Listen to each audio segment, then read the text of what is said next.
America, Donald Trump তো বলছে আমরা আবার আক্রমণ করব, আমরা বোমা ফেলবো। ইরানের হাতে এমন এমন জিনিস আছে যেটা দিয়ে ইরানকে প্রস্তর যুগেও নেওয়া যাবে না, ইরানের সভ্যতা ধ্বংস করা যাবে না।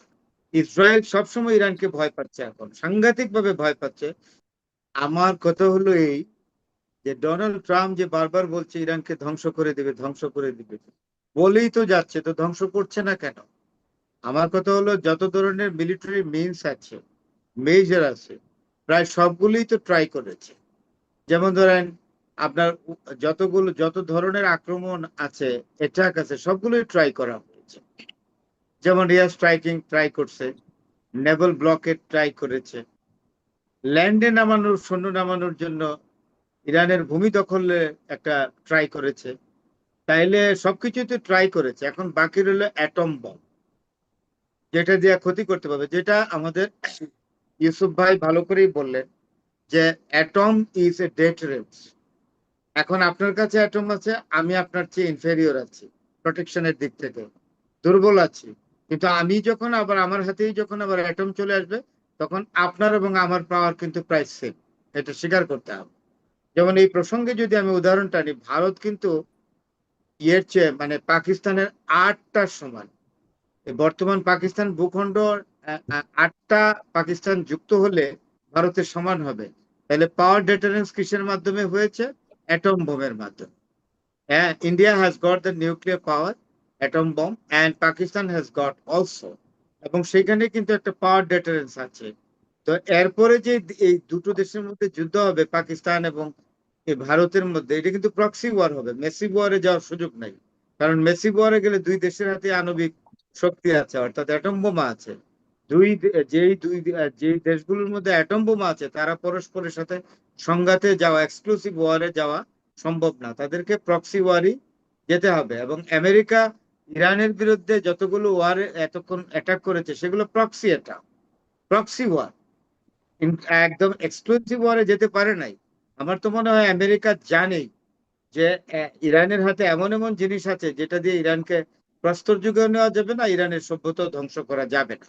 এইটা হলো কারেক্ট। আর আরেকটি জিনিস হলো এই, হ্যাঁ, ইসরায়েলের একটা ব্যাপার আছে। ইসরায়েল সবসময় ইরানকে ভয় পাচ্ছে, এখন সাংঘাতিক ভাবে ভয় পাচ্ছে। ইসরায়েল ধরেই নিয়েছে যে ইরান এরকম আণবিক সক্ষমতা এখন উন্নীত, যে ইরানকে আর আগে যেরকম ভাবছিল ইরানের রেজিম চেঞ্জ করে ফেলবে, ইরানকে ধ্বংস করে দিবে, সেটা সম্ভব না। জাস্ট ইরানকে একটা অবদমিত রাখার জন্য আমেরিকাকে নেতানিয়াহু ব্যবহার করেছে, এবং ডোনাল্ড ট্রাম্প, ইউনো ডোনাল্ড ট্রাম্পকে ম্যানিপুলেট করেছে।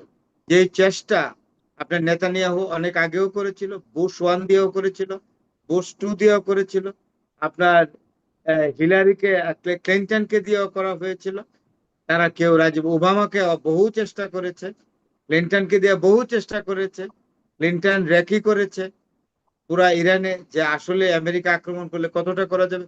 ক্লিন্টন তখনই নেগেটিভ রিপোর্টে উপনীত হয়েছে যে নো, ইরানকে সাবজুগেট করা যাবে না, ডমিনেট করা যাবে না, Iran has already become indomitable. তো সুতরাং এইটা, যেটা ওই আমাদের ইউসুফ ভাই বলে গেলেন, আহ, সেটা সুন্দর করেই বলছেন, যে আসলে ডোনাল্ড ট্রাম্প তো মিলিটারি বিদ্যা জানে, যুদ্ধবিদ্যা সম্পর্কে অজ্ঞ। যুদ্ধবিদ্যা সম্পর্কে যদি তার মিনিমাম অভিজ্ঞতা থাকতো, তাহলে ডোনাল্ড ট্রাম্প এগুলো আর করতো না।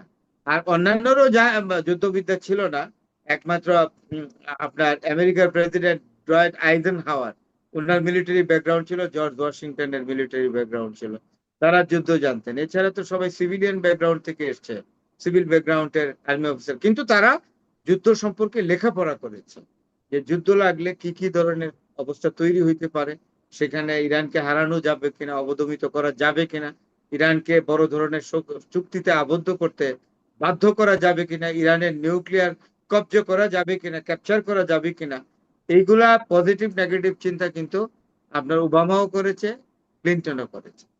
তারা করেই তখন ইরানকে আক্রমণ থেকে বিরত থেকেছে। যার আর ডোনাল্ড ট্রাম্পকে ম্যানিপুলেট করতে পেরেছে। Donald Trump is a kind of man who is a stupid, who does not have military experience or war experience at all. And that is why he is being manipulated by Netanyahu. আর আরেকটা জিনিস আছে, so many Jewish people, Jews are living in America, and they are strong enough exactly to control the economy. control politics, control Senate, control Congress, and to control politics, control এই সবগুলো তারা control করে। They are very much powerful, they are not more than 80 lakhs। তো তারপরেও তারা অত্যন্ত powerful, তারাই আমেরিকার সবকিছুর নিয়ন্ত্রণ। তো সেই জন্য মিলিটারিও তারা কন্ট্রোল করে, বিভিন্ন ক্ষেত্রে ডিফেন্সটাও কন্ট্রোল করে। এন্ড দ্যাট ইজ ওয়াই এইখানেই নেতানিয়াহুর শক্তিটা। সেই জন্য ইসরায়েল যা বলে আমেরিকা তাকে শুনতে হয়। আর ইসরায়েলকে দিয়া আমেরিকারও একটি লাভ আছে, রাষ্ট্রীয় বেনিফিট, সেটা হলো এই ইসরায়েল হলো নটি boy of America in middle east. তাই ওই মিডল ইস্টে একটা আনরেড সিচুয়েশন তৈরি করার জন্য ইসরায়েলের দরকার আমেরিকা। তাই এটা একটা ভাইস ভার্সা রিলেশন, আর কিচ্ছু না। আমার মনে হয় কি যে সময় আসছে ডোনাল্ড ট্রাম্পের যে যুদ্ধ ছেড়ে চলে যাওয়া, অন্যথায় কিচ্ছু হবে না। ইরানকে পরাজিত করা তো দিল্লি দুরাস্ত, এগুলো বলে লাভ নেই। হ্যাঁ, হ্যাঁ, দিল্লি হনস দুরাস্ত, এগুলো বলে লাভ নাই। শুধুই মানুষের ভোগান্তি তৈরি করছে। এখানে দেখেন আপনার দারুণ ভোগান্তি তৈরি করছে সারা ওয়ার্ল্ডে। ইউরোপিয়ান ইউনিয়ন অতিষ্ঠ হয়ে গেছে, নেটোভুক্ত দেশগুলো অতিষ্ঠ হয়ে গেছে, আরো ক্ষুদ্র ক্ষুদ্র দেশগুলো অতিষ্ঠ হয়ে গেছে। আপনি জাপান অতিষ্ঠ হয়ে গেছে, বলে না কথা। এখন চায়না রাশিয়ার মতো তো জাপান মিলিটারিলি এত ইনফ্লুয়েন্সিয়াল না। আর আরেকটা জিনিস এখানে বুঝতে হবে যে আমেরিকা চেয়েছিল ইরানকে জাপানের মতো ট্রিট করতে, যেমন সেকেন্ড ওয়ার্ল্ড ওয়ারের পরে। হ্যাঁ, অ্যাটম বোমা ড্রপ করে দিয়ে জাপানকে দুর্বল করে দিয়ে জাপানকে এমন কিছু চুক্তিতে সই করিয়েছে যেমন জাপান কোনোদিন মিলিটারিলি সুপার পাওয়ার অর্জন যাতে না করে নিষেধাজ্ঞা আছে। জাপান কোনোদিনও নিউক্লিয়ার পাওয়ার ডেভেলপ করে অ্যাটম বোমার অধিকারী হতে পারবে না, ইত্যাদি। জাপানের ইকোনমি মনিটরিং করবে, জাপানের নিউক্লিয়ার ডেভেলপমেন্ট, যেটা পিসফুল নিউক্লিয়ার ফ্যাসিলিটিস ডেভেলপমেন্ট, এটাও তারা মনিটরিং করে। তাইলে এইভাবেই আসলে আমেরিকা ওই জাপানের মতো ইরানকে ট্রিট করতে চেয়েছিল, কিন্তু ভুল করেছে এটা যে জাপান তো ইরান তো আর জাপান নয়। তো ইরান জাপানের মতো নত জানো না। আর তাই এটা ফেল করেছে, সবকিছু প্ল্যান ফেল। এখন যেটা আমাদের চিন্তা করতে হবে, বুঝতে হবে যে আমরা বিশ্ববাসী সবাই মিলিত হতে হবে এবং আমেরিকার বিরুদ্ধে international community should be United together to create a serious intervention, specially against the decision of Donald Trump. এটা না করলে কিন্তু চলবে না। এখানে অনেক কিছু আমাদের চিন্তা করার আছে, ভাববার আছে, সেইটা আমরা কোনোটাই ভাবছি না। এখন যুদ্ধ তো আপনার হয়ে গেল, যুদ্ধের তো আপনার কি বলে এই যে সিজ ফায়ারের মেয়াদ তো শেষ হয়ে গেছে, বুধবারে শেষ হইলে। আচ্ছা, সিজ ফায়ারের মেয়াদ শেষ হয়ে তো কয়েকটা দিন পার হয়ে গেল। আমেরিকা ডোনাল্ড ট্রাম্প তো বলছে আমরা আবার আক্রমণ করব, আমরা বোমা ফেলবো, এই কথাটা ইউজ করছে, উই ড্রপ বম। তাহলে বোমা যদি ফেলে থাকে, সিজ ফায়ারের টাইম অতিক্রম করেছে। অনেকেই ভাবছিল যে সিজ ফায়ারের টাইম ইজ ওভার, এখন America is going to attack with full energy and jubilation. সেটা কি হয়েছে? সেটা তো হয় নাই। তাইলে বুঝতে হবে যে আমেরিকা আস্তে আস্তে স্তীমিত হয়ে আসছে। আমেরিকা সব মিনস অ্যান্ড মেজার ট্রাই করেছে, দেখছে যে না, ইরানকে আর ওই জাপানের মতো পদানত করা যাবে না। সুতরাং আস্তে আস্তে যাই হোক, দেখেন যে ইরানের মানে ডোনাল্ড ট্রাম্পের ইগো যেটা ইগোতে লাগছে, আরো 10টা পয়েন্ট দিছে ইরান, যে পয়েন্টগুলো মানা, যেন মিসাইল ক্যাপাসিটি আপনি কি ইরান কখনো সাবমিট করবে, ইরানের ইউরেনিয়াম সাবমিট করবে, মেজর যে জিনিসগুলা ইরান তাদের কথা মতো রেজিম চেঞ্জ করবে, এগুলো করবে না। সুতরাং এখন তার দম্বে লাগে, তাই এই ডোনাল্ড ট্রাম্প এইসব কীর্তিকলাপ করেছে এবং পৃথিবীতে হি হ্যাজ বিকাম এ লাফিং stock to the eyes of the international community. Thank you very much. আপনাকে অনেক ধন্যবাদ ব্রিগেডিয়ার জেনারেল আব্দুল্লাহ আল ইউসুফ।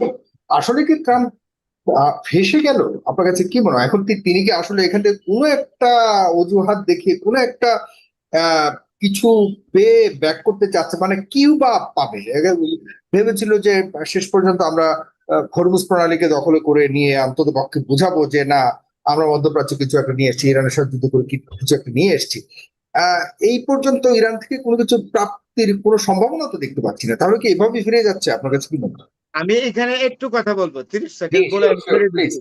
হ্যাঁ, 30 সেকেন্ড, এটা হলো এই ডোনাল্ড ট্রাম্প যদি হরমুজ কন্ট্রোলে নিত, তাহলে পার্সিয়ান গালফে এই তথাকথিত নৌ মহড়া দেয় না, কেটে বলে নেভাল ব্লকেড, নৌ অবরোধ দেয়। Thank you.